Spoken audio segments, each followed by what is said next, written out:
तो हर बंदा है ना एक प्राइम मिनिस्टर बनने का ख्वाब देख रहा है। प्राइम मिनिस्टर बनने का ख्वाब देखने से इस तरह ये अलग अलग गठबंधन बना रहे हैं।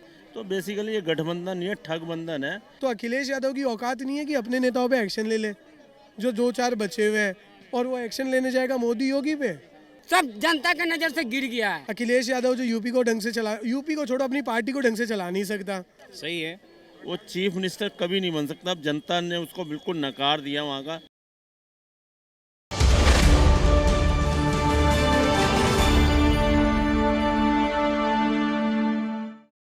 जिस तरीके से अखिलेश यादव लगातार महागठबंधन को लेकर बीजेपी को टारगेट कर रहे हैं और उन्होंने अभी हाल ही में ये भी कहा है कि कुछ भी हो जाए उत्तर प्रदेश और दक्षिण भारत से बीजेपी नहीं जीतनी चाहिए, ओल्ड पार्टी से वो दूर ही रहेंगे, फिर वो चाहे कांग्रेस हो या बीजेपी। इस पर क्या कहना चाहिए? देखो ऐसा है, जिस तरह अखिलेश ने कहा है ना, अभी ये आपको पता है कि ममता बनर्जी के साथ भी बड़ा गठबंधन बनाने की कोशिश कर रहा है। वो कह रहा है किसी भी हालत में कांग्रेस और बीजेपी को हमने नहीं आने देना और डिफीट करना है मोदी जी को। तो अखिलेश जी को एक बात को मैं ये बता देना चाहता हूँ कि वो इनको तो भूल जाना चाहिए। वो उनको एक चीज़, क्योंकि जिस तरह से उन्होंने रामचरितमानस का अपमान किया ना उनके विधायक ने, जिस तरह से वो उसके तो वर्ड है नहीं, ये इसके अपने वर्ड हैं। और उसको जो है ना आने वाले टाइम में वो कभी सीएम बन ही नहीं सकता, वो चीफ मिनिस्टर कभी नहीं बन सकता। अब जनता ने उसको बिल्कुल नकार दिया वहाँ का, जब से इसने रामचरितमानस का अपमान किया है। और अब आने वाले टाइम में अब ममता बनर्जी को भी बात सुनो, कोई शायद भा नहीं, क्योंकि ये दोनों देख रहे हैं, दोनों अपना प्राइम मिनिस्टर का पहले ख्वाब देख रहे थे, ठीक है। तो ये सब अपनी अपनी ढपली, अपना अपना राग है, अपनी अपनी पार्टियाँ बना रहे हैं, ये अलग हो रहे हैं। उधर से नीतीश कुमार है वो अपना अलग बना रहे हैं, अरविंद केजरीवाल चाहता है मैं बन जाऊँ प्राइम। तो हर बंदा है ना एक प्राइम मिनिस्टर बनने का ख्वाब देख रहा है। प्राइम मिनिस्टर बनने का ख्वाब देखने से इस तरह ये अलग अलग गठबंधन बना रहे हैं।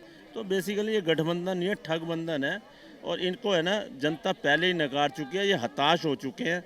इस वजह से ये जो है ना किसी हालत में भी अब इनको जनता का प्यार मिलने वाला नहीं है। देखो सीएम बनेगा या पीएम बनेगा, जनता का जिसको प्यार मिलेगा वही बनेगा पीएम और सीएम।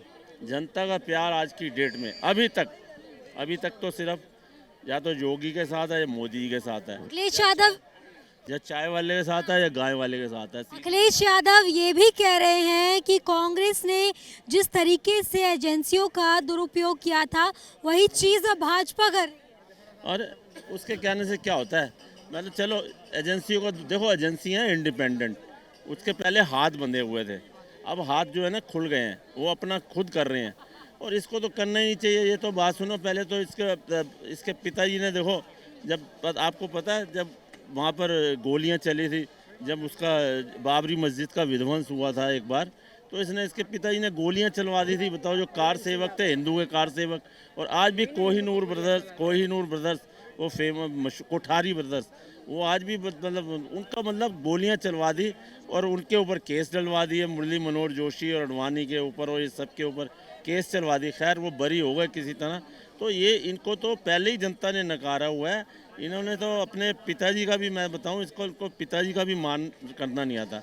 अब अखिलेश यादव तो ऐसा बंदा है जो ये जो इसके चाचा हैं शिवपाल यादव, पहले उसको भी नकारा हुआ था। ये तो जब वो चले गए, वो मुलायम सिंह यादव जी का इंतकाल हो गया, अखिलेश यादव जी उसने सोचा कोई है नहीं मेरे ऊपर बड़ा बुजुर्ग, तो उसने अखिलेश यादव को अपने साथ उसके संबंध बढ़ाने छोड़। नहीं तो पहले तो अखिलेश यादव को मीटिंग में भी नहीं बुलाता था, कुछ नहीं करता था। तो वो तो मैं कह रहा हूँ अपने घर में, अपने घर का जो सगा है चाचा, उसका सगा नहीं है तो और कि जनता का क्या सगा होगा। उसने जब भी वो चीफ मिनिस्टर बना था, जब था चीफ मिनिस्टर, उसने सिर्फ एक ही समुदाय को खुश किया। मैं ये नहीं कहता कि एक समुदाय को खुश ना करे, उनके लिए सब कुछ बनवाया, लेकिन अपने हिंदुओं के लिए भी तो बनवाना चाहिए ना। हिंदुओं जिन्होंने वोट दिया, खाली वोट तो देखो एक समुदाय ने तो नहीं दिया, सब ने दिया, हिंदू ने दिया, मुस्लिम ने दिया, जनादेश जब सब ने दिया है तो उनका भी तो ध्यान रखना चाहिए ना।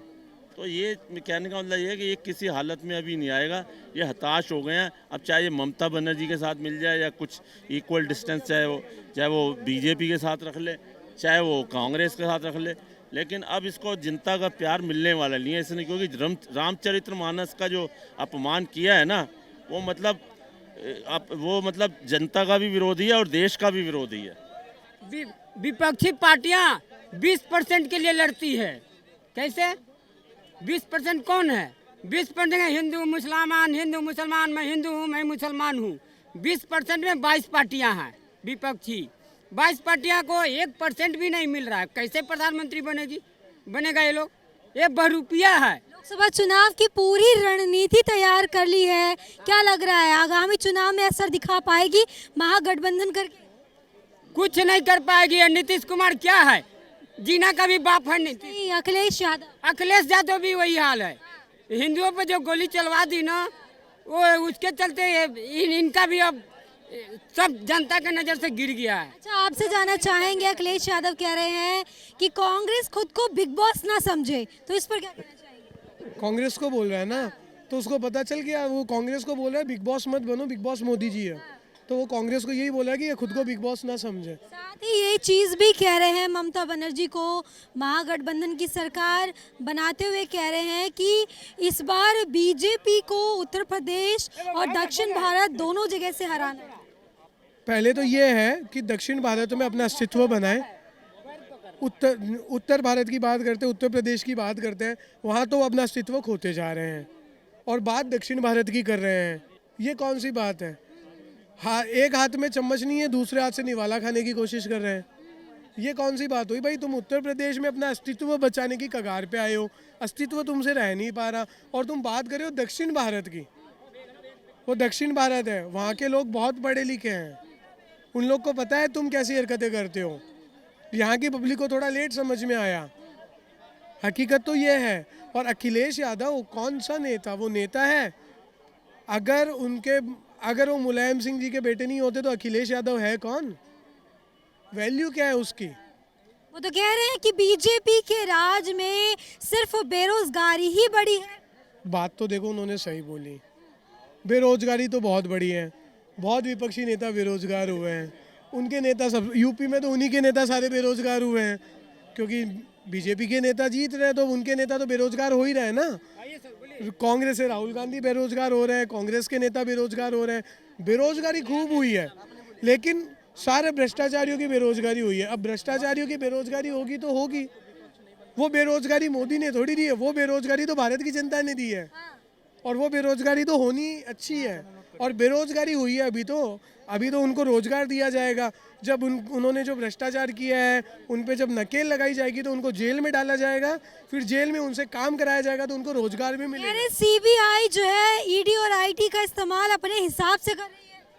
अगर ऐसा है तो एक बात बताइए, दक्षिण भारत में बीजेपी के एक विधायक के घर पे रेड पड़ी, सेंट्रल एजेंसी ने रेड मारी।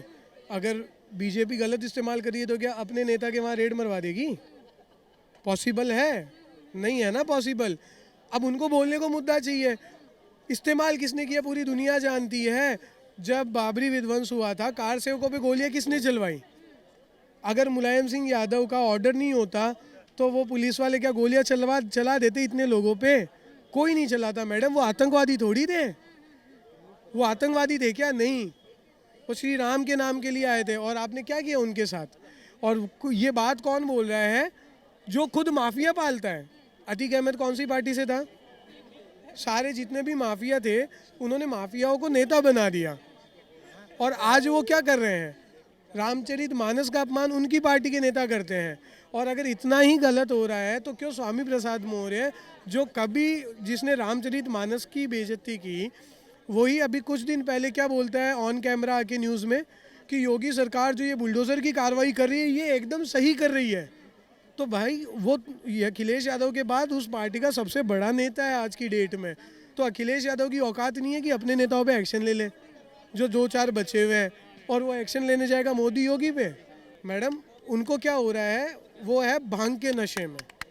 इनको बोलता है भांग के नशे में, ये भांग के नशे में है। कह रहे हैं कि बेरोजगारी रोजगार के सवालों का जवाब नहीं है बीजेपी के पास। मैडम, जवाब उस सवाल का होता है जिसमें कोई दम हो, जिसका कोई मतलब हो। रोजगार तो कहाँ दिया है मैम? सड़कें तो अपने आप बन जाती है। वो अखिलेश यादव रोज रात को आता है, अपने गले से दुपट्टा निकालता है और ऐसे फेरता है, सड़कें बन जाती है इस भारत में अपने आप। जो इतने स्टार्टअप है वो तो उसके घर से ही चल रहे हैं। अकेला ही तो है जो सारे कर रहे हैं। तो कहाँ से आ रहा है? ये लोग काम नहीं कर रहे हैं? कौन चला रहा है इन सबको?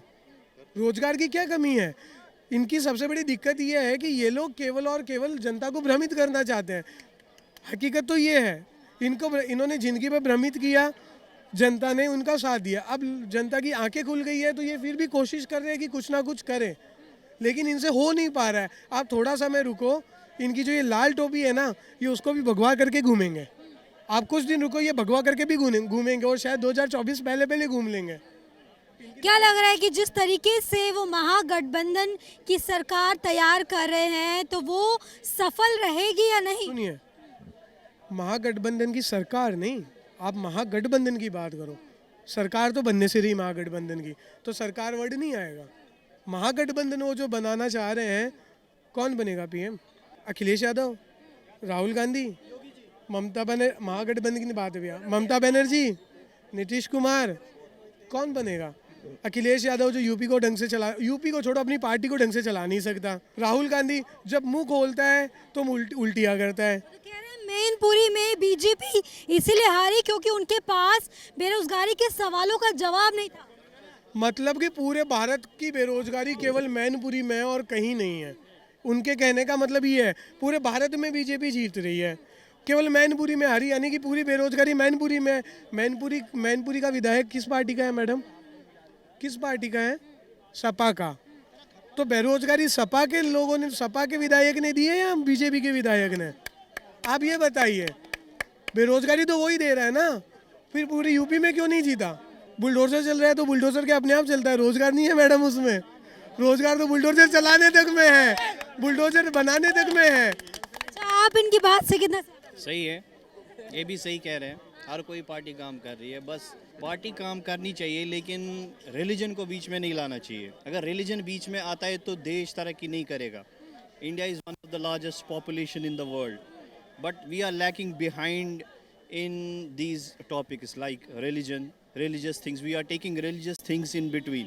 अच्छा, ये जिस तरीके से कह रहे हैं, आपके हिसाब से बीजेपी के राज में कितना रोजगार मिल रहा है? देखिए, रोजगार तब भी था, रोजगार अब भी है। It totally depends upon a person how much hard work he is doing. If I am doing a hard work, then only I can get a job, right?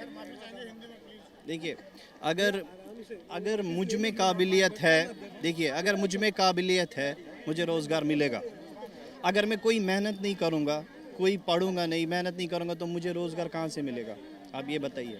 Government घर घर जाके किसी बेकार आदमी को तो रोज़गार नहीं दे सकती ना, उसको तो उठना पड़ेगा ना उसके लिए।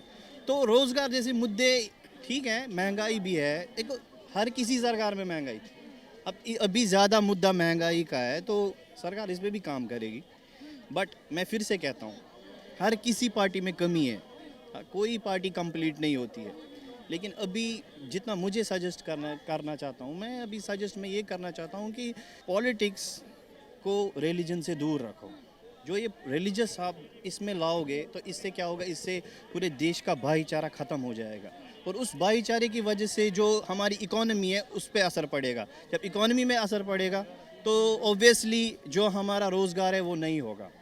देखिए, मैं मुस्लिम हूँ, ये हिंदू है, ये क्रिश्चियन है, ये सिख है। जब ये सब चीज़ें देखो, जब ये अलग अलग हो जाएंगी तो कोई चीज़, जैसे हमने बचपन में पढ़ा था कि जब जो काठियाँ होती है, जो छोटी छोटी स्टिक्स होते हैं, जब ये अलग रहती हैं तो टूट जाती हैं। जब ये स्टिक्स एक साथ मिलती हैं ना तो मजबूत एक ये बन जाती, स्तंभ बन जाती है, जिसकी वजह उसको तोड़ने वाला कोई ये नहीं होगा। जिस दिन इस देश के सब हिंदू, मुस्लिम, सिख, ईसाई, बौद्ध सब एकजुट हो जाएंगे ना, और ये जो ये जातिवाद ये सब ख़त्म करेंगे ना, उस दिन पूरे वर्ल्ड में इंडिया से कोई कंपटीशन नहीं कर पाएगा।